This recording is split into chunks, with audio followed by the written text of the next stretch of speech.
20 آبان 1404 صبح سرد و مه‌آلوده بود. تلفن‌ها شروع به زنگ خوردن کردند و یه خبر مثل یخ روی تمام سینما دوست‌ها نشست. خبر این بود: همایون ارشادی دیگه نیست. اما مگه میشه کسی که نقش‌هاش اونقدر زنده بود، اونقدر واقعی دیگه نباشه؟ مگه میشه صدای اون مرد آروم و متفکر، اون نگاه عمیق پر از سوال، اون لبخند ملایمی که انگار هزار تا راز توش پنهونه، برای همیشه ساکت شه؟ اما این داستان تلخ مرگ نیست. داستان یک تعویق 30 ساله است. یک شروع دوباره و یه دستیه که همه ما بهش نیاز داریم. موفقیت هیچ وقت دیر نیست. همایون ارشادی، 5 فروردین 1326 تولد، 20 آبان 1404 مرگ. تو اصفهان به دنیا آمد. اما اگه فکر میکنین از بچگی روی صحنه داد بود یا توی کلاس‌های بازیگری شرکت میکرد، سخت در اشتباهی. اون یه دانشجوی معماری بود. آره، معماری. یه هنر دیگه که بهش میگن هنر فضا و نور و سایه. رفت ایتالیا، اونجا لیسانس گرفت. سال‌ها هم تو روم، بعدش کانادا زندگی کرد. تو کانادا یه گالری مبلمان داشت اصلا و به کارهای تجاری مشغول بود. تو 52 سالگی، 52 دقت کنید، وقتی خیلی بازیگرا دارن فکر میکنن دورانشون تموم شده، اون هنوز یک فیلم هم بازی نکرده بود. حالا تو این سن بیشتر آدم‌ها دارن برنامه بازنشستگی میریزن، میخوان برن سفر با بچه‌ها و نواشون وقت بگذرونن. اما همایون یه تصمیم عجیب گرفت. برگشتن به ایران و شروع بازیگری. نه به خاطر پول، نه شهرت، فقط یه یاس درونی. یه صدای درونش میگفت که تو یه چیزی داخل خودت داری، باید بریزیش بیرون. اولین فیلمش شد کاکادوی مسعود کرامتی در سال 1373. اما اون چیزی که دنیا رو تکون داد فیلم بعدیش بود، طعم کیلاس، از عباس کیارستمی. تصور کن میخواد خودشو بکشه تو تپه کنار یه گودال. اما قبلش یه درخواست داره. میخواد کسی رو پیدا کنه که بهش کمک کنه که تا بعد از مرگش اون گودال روش خاک بریزه و گودال رو پر کنه. این مرد آقای بادیه، همین همایون ارشادی خودمونه. کیارستمی 6 ماه دنبال بازیگر میگشت. میخواست کسی که نه بازیگر حرفه‌ایه، نه تکنیک‌های خشک رو بلده. میخواست یه آدم واقعی نقش بازی کنه و اونو توی همایون پیدا کرد. اون صحنه معروف وقتی که آقای بادی زیر درخت گیلاس نشسته و میگه گیلاس رو نمیدونم، شاید شیرین باشه. این دیالوگ رو خود همایون از عمق وجودش آورده بود. کیارستمی بهش گفته بود فقط حرف بزن، از دلت حرف بزن، و اون این کار رو کرد. فیلم برنده نخل طلای کن شد و همایون ارشادی یک شبه اسمش تو تمام جشنواره‌های جهانی پیچید.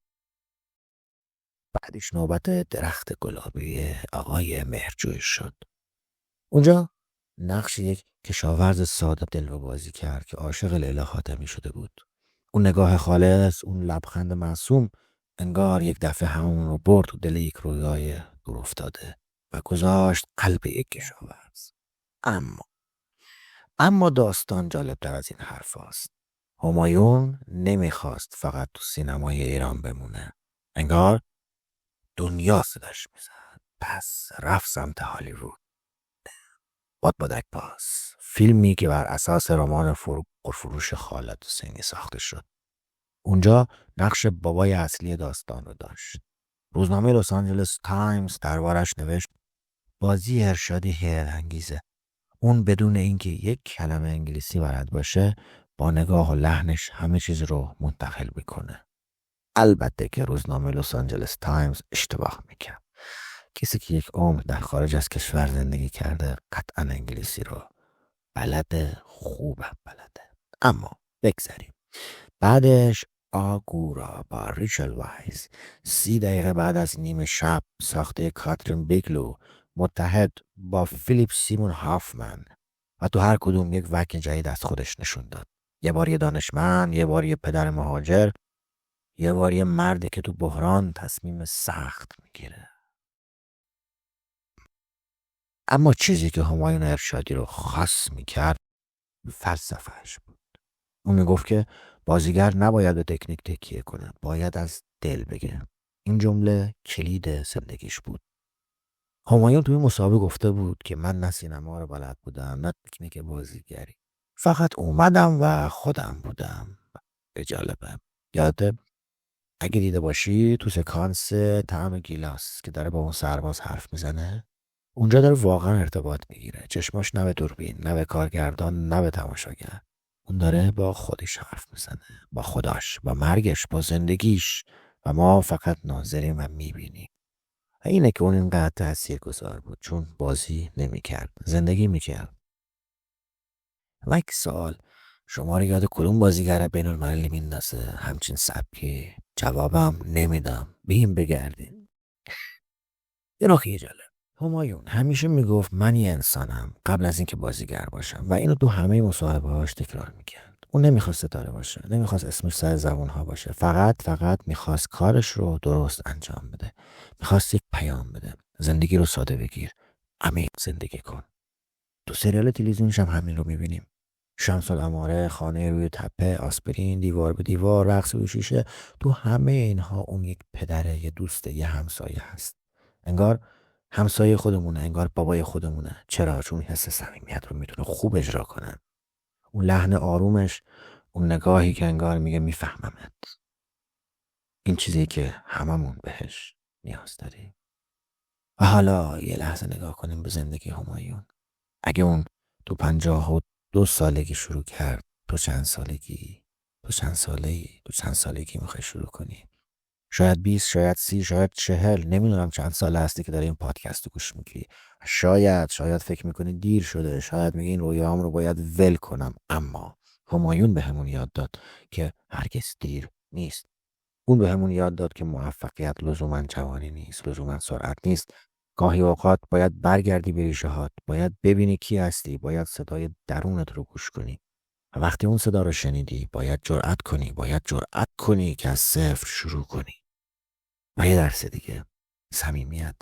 تو دنیایی که همه ماسک زدن، همه دارن نقش بازی میکنن، اون خالص بود. تو اینستاگرام، فضای مجازی که همه دارن خودشون رو بهتر از واقعیت نشون میدن، اون میگفت من همونم که هستم و میبینین. و این نادر بود، و این نادر بودن باعث شد که اینقدر عزیز بشه. آخرین نکته، اون همیشه میگفت که سینما باید انسان رو بیدار کنه. و فکر میکنم که این دقیقاً کاری بود که خودش میکرد. با هر نقش یک سوال جدیدی مطرح میکرد، با هر نگاه یک جواب پنهون. اون نمیخواست فقط سرگرمتون کنه، میخواست فکر کنین، میخواست حس کنین. 20 آبان 1404 همایون ارشادی رفت. اما نه، اون نیست که رفته. اون تو هر سریالیه که میبینیم، تو هر فیلمیه که گریه میکنیم، تو هر لحظه یه نفر میگه نه دیر نیست. اون مردی بود که به ما یاد داد طعم گیلاس شیرینه، حتی اگه آخرین گیلاس زندگیت باشه. حالا من از تو میخوام یه کاری کنی. دستتو بذار رو قلبت. نه واقعا الان بذار رو قلبت و به خودت بگو من کیم، چی تو دلمه، چی هست که نگفتم، چه رویایی دارم که فکر میکنم دیر شده. اگه همایون بود بهت قول میدم که میگفت برو داداش، برو بساز و ندم. اگه ویدیو مفید بود، خوشتون اومد، لایک کنید، سابسکرایب کنید، کامنت بذارین که چه حسی داشتین، اشتراک گذاری کنید و هر کار دیگه که بلدین. روزتون خوش.